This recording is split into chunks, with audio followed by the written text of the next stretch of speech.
Oi, pessoal, então esse é o segundo vídeo da semana 2, onde eu vou falar sobre as práticas de abate em suínos e aves. Então, vamos começar algumas considerações sobre... Assim como no abate de bovinos, o estresse no pré-abate e o manejo dado a essa etapa influencia também a qualidade da carne do suíno. Já no embarque, praticamos o jejum de 6 horas para evitar morte no transporte. Evitamos estresse e quedas com rampas de embarque pouco inclinadas, ou sem inclinação, como a da foto, que é o ideal.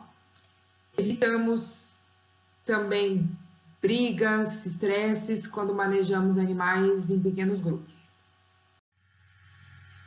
Já no transporte, devemos atentar para a densidade adequada, ou seja, o número de animais que vai por gaiola nesses caminhões. A legislação prevê o que é bom ou não ao animal.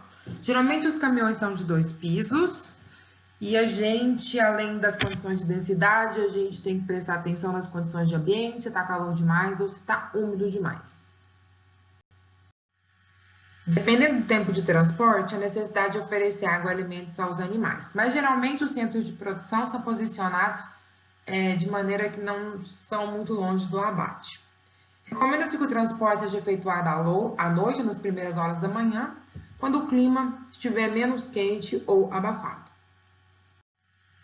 Como o transporte queima muito glicogênio, estressa o animal. Após chegar ao frigorífico, o animal vai para as pocilgas de matança, como nós vemos nas fotos, que são cobertas, arejadas, com uma temperatura amena, variando de 15 a 18 graus Celsius e baixa umidade relativa do ar. Nessas condições, os animais descansam para recuperar a energia, a reserva do músculo, que, como vimos, são muito necessários para a qualidade da carne. Eles ficam lá descansando de 8 a 24 horas e recuperam esse glicogênio. E também continuam o jejum, mas sempre bebendo água, de maneira que se hidratam, melhorando a sangria e a retirada dos órgãos. Nessas pocilgas também são realizados exames antemortem pelo veterinário, semelhante ao que vimos nos bovinos. Os animais julgados anormais, eles são direcionados a pocilgas de observação. Nesse momento, é válido comentar que, pela legislação brasileira, é proibido o abate de suínos não castrados, ou que mostrem sinais de castração recente. Os hormônios do macho deixam sabor e odor diferentes na carcaça. Após a inspeção de descanso, esses animais vão ao corredor de abate. Essas etapas de condução ao abate, elas finalizam com o banho por aspersão. Antes de serem sensibilizados, os animais passam por um banho com uma água hiperclorada sob pressão para retirar excesso de sujidade da carcaça. Essas etapas de condução devem ser realizadas por pessoas treinadas a fim de minimizar o estresse nos animais. E por que evitar o estresse? O estresse no pré-abate, ele diminui a reserva de glicogênio muscular utilizado após a morte do animal para reduzir o pH da carne. Nós já vimos isso nesta semana. Se não há reserva, o pH não cai, gerando a carne DFD, uma carne de menor vida útil, sendo propícia para a contaminação de micro-organismos. Nos suínos, há presença ainda de um determinado gene em alguns animais. A combinação desse gene com o estresse no pré-abate gera uma carne PSE, que é uma carne pálida, mole e exudativa. E é um defeito que pode ser encontrado em 5 e 20% das carcaças. O pH cai muito rápido nesses animais e de forma intensa, gerando uma carne que baba, uma carne sem cor, ao contrário do que a gente vê na carne DFD. O uso da carne PSE é vetado na elaboração de presunto cozido, que é um derivado nobre de carnes suínas, mas pode ser utilizado na fabricação de salames e salsichas, desde que sejam misturados com pelo menos 30% de carne normal. A caracterização aqui nessa foto da carne PSE, diferente do corte ideal e diferente do corte duro e seco e escuro do defeito DFD. Após esses manuseios pré-abate, inicia-se o abate com o atordoamento ou a insensibilização. Aqui está apresentado o fluxograma de processos até o final da obtenção da carne suína. Todo o abate deve seguir condições higiênicas sanitárias em todas as etapas, assim como vimos no vídeo 1.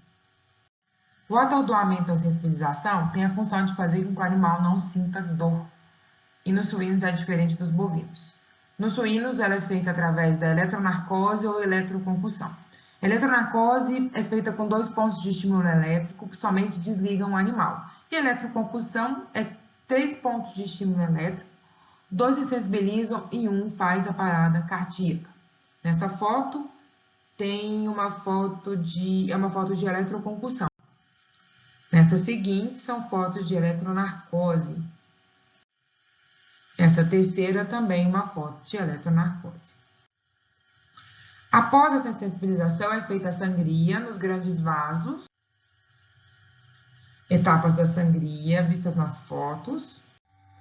Após a sangria, o animal vai para a escalda ou escaldagem, aonde, aqui na foto, na ponta da seta, ele vai para tanques metálicos com água quente e essa escalda tem a finalidade de facilitar o próximo processo, que é a depilação.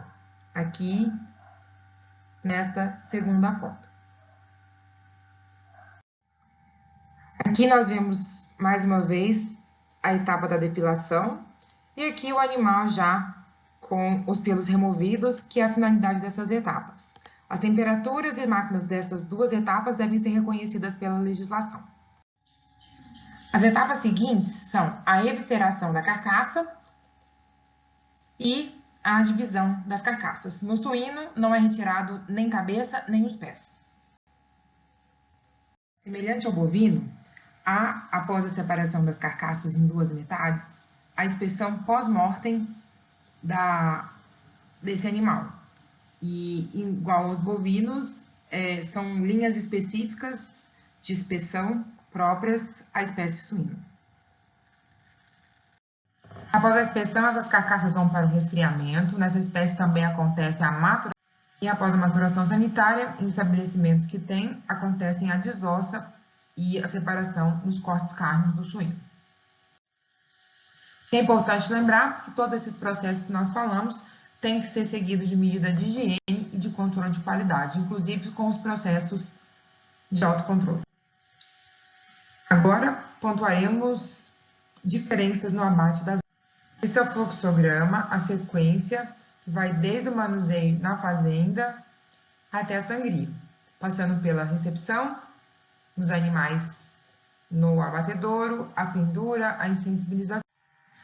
O manejo pré-abate, ele começa no manuseio lá na fazenda, com a panha e o engaiolamento dos animais. A qualidade começa aí também. Além do estresse, nessa etapa, nós também evitamos lesões e machucados. A panha pode ser manual, como da foto, ou pode ser mecanizada. Geralmente, a panha mecanizada gera um pouco menos de lesões nos animais. Essa panha e engaiolamento deve ser feito por pessoal treinado, geralmente de madrugada para excitar um pouco menos os animais. Após engaioladas, as aves devem seguir pelo transporte até o abatedouro. Transporte adequado, um número certo de gaiolas, o empilhamento destas e todos os detalhes que já explicamos, tanto do transporte de bovinos como suínos, também valem para as aves. A etapa que mais perdemos qualidade devido ao estresse dos animais. Tem que ser consideradas as distâncias, a densidade da carga, que também é gerida pela legislação, e o tempo que esses animais levam para chegar no abate.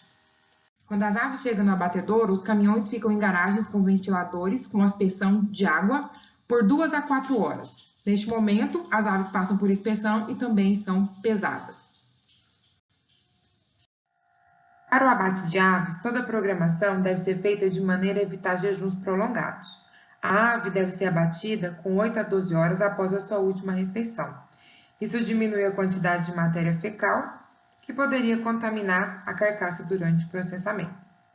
Em aves, o jejum de mais de 3 a 14 horas debilita o intestino destas. O intestino ele fica extremamente fragilizado e pode ser rompido facilmente com a evisceração. Não processamos animais com jejum excessivo. Toda a programação no abate de aves é muito importante para a ocorrência da boa qualidade da carne. O descarregamento desses animais da gaiola e a pendura para entrar ao abate deve ser feita por pessoal treinado, que faça movimentos calmos e suaves. Evitar estresse é fundamental. Animais nervosos geram patas e asas enrijecidas quando pendurados. As gaiolas podem ficar fechando nos animais se trabalhadas por pessoas que não entendem e têm paciência com o que está fazendo.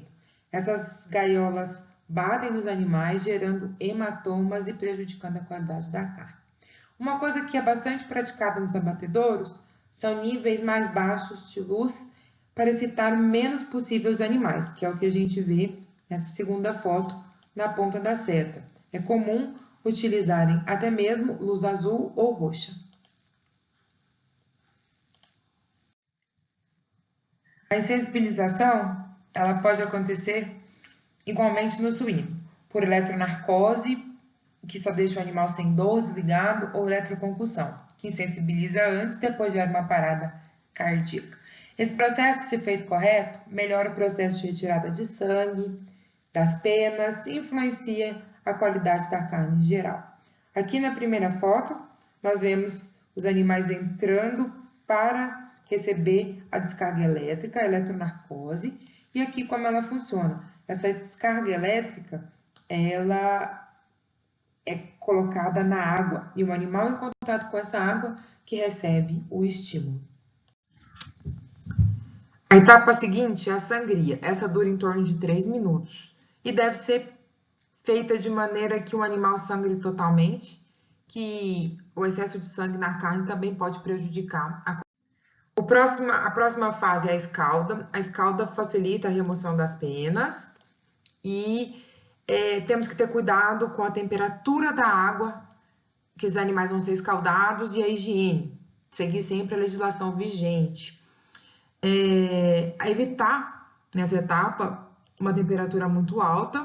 Geralmente, quando as carcaças passam por essas condições, elas meio que cozinham, desbotam, perdendo aí sua qualidade. A próxima etapa é a depenagem. Essa depenagem ela é feita por máquinas, que o animal ele passa por aqui e toda a remoção das penas é feita.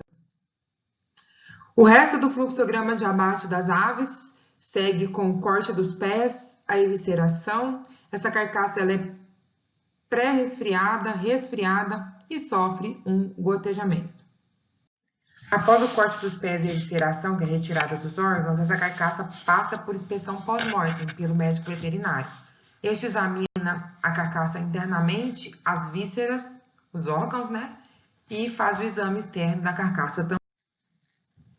As etapas seguintes são de pré-resfriamento e resfriamento da carcaça, que tem como finalidade eliminar o calor ganhado na escalda. A carcaça vai para tanques de inox a uma temperatura de 10 a 18 graus durante 12 minutos, com 2 litros de água por ave. Ela é resfriada por imersão na água. É também esse processo de pré-resfriamento chamado de pré-chiller. O pré-chiller, além de dar o início ao resfriamento, também promove limpeza e reidratação da carcaça. Com a temperatura mais baixa, evita-se também a proliferação de micro-organismos. A etapa seguinte é o resfriamento, chamado também de chiller. Falamos que esse chiller finaliza o processo de resfriamento. Ele faz com que a carcaça entre em contato com uma água a 2 graus Celsius durante 17 minutos. Algumas fotos do pré-resfriamento, chamado também de pré-chiller, e o resfriamento chamado de chiller, e máquinas que realizam essas etapas. O gotejamento depois das etapas de resfriamento, ele existe para a carne perder a água adquirida nessas etapas anteriores. É um tema bem polêmico no mercado brasileiro. Ela dura em torno de 3 minutos e o máximo de água que pode ser absorvida pela carcaça e ir para o mercado é 8%. O final do abate é com a refrigeração. A carne pode ser vendida refrigerada, congelada, ser vendida a carcaça inteira ou passar pela desossa. Bom, pessoal, com essas últimas informações sobre o abate de aves, finalizamos o nosso módulo de obtenção higiênica da carne e boas práticas agropecuárias. Mas algumas atividades ainda têm que ser cumpridas. Gostaria que vocês acessassem os materiais complementares da biblioteca, o material da semana 2, alguns vídeos sobre bem-estar e qualidade da carne, e se tiverem curiosos para saber um pouco mais sobre os processos de autocontrole de abate humanitário, acessar também as apostilas STEPS. Temos um fórum avaliativo, algumas questões a serem respondidas, assim como uma prova final. Espero que vocês tenham gostado, que tenham visto tanto que é importante a obtenção higiênica de uma carne para ter qualidade da matéria-prima. E essa qualidade da matéria-prima imprimir também boas características nos produtos defumados e embutidos que vocês vão fazer. Em caso de dúvidas, se eu não fui explícita em algum ponto das nossas apresentações, vocês podem deixar todas as dúvidas lá no fórum de dúvida. Até mais!